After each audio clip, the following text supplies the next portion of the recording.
আজ মহালয়ার তর্পণে অংশ নিলেন নবদ্বীপের সহ পার্শ্ববর্তী এলাকার বহু মানুষ।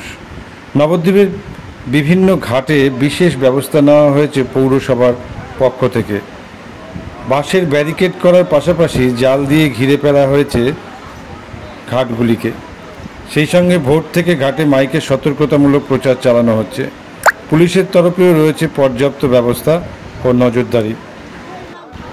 ভাগীরথী নদীতে জলস্তর বেড়ে যাওয়ায় দুর্ঘটনা এড়াতে নিরাপদ দূরত্ব থেকে তর্পণ করার জন্য আবেদন জানিয়েছে প্রশাসন। বিপর্যয় মোকাবিলা কর্মীরাও স্পিডবোট নিয়ে নজরদারি চালাচ্ছেন ঘাটে ঘাটে। সকাল থেকেই ঘাটগুলিতে তর্পণের জন্য মানুষের ভিড় থাকলেও প্রাকৃতিক দুর্যোগের কারণে কিছুটা তর্পণের কাজে ব্যাঘাত ঘটে। বিভিন্ন স্বেচ্ছাসেবী সংগঠনের পক্ষ থেকেও চলছে খিচুড়ি প্রসাদ বিতরণ। নবদ্বীপের বিভিন্ন ঘাটগুলিতে আমাদের ক্যামেরায় ধরা পড়ল পুণ্য স্নান করে পূর্বপুরুষের স্মৃতির উদ্দেশ্যে তর্পণ করার ভিড়।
সবাইকে চলে যেতে হবে।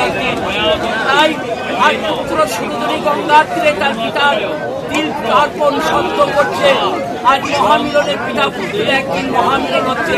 এই মহালয় কৃষ্ণাপকে অবস্থান তীর্থ বলুন বলুন নমো ডান দিকে রাইট হ্যান্ড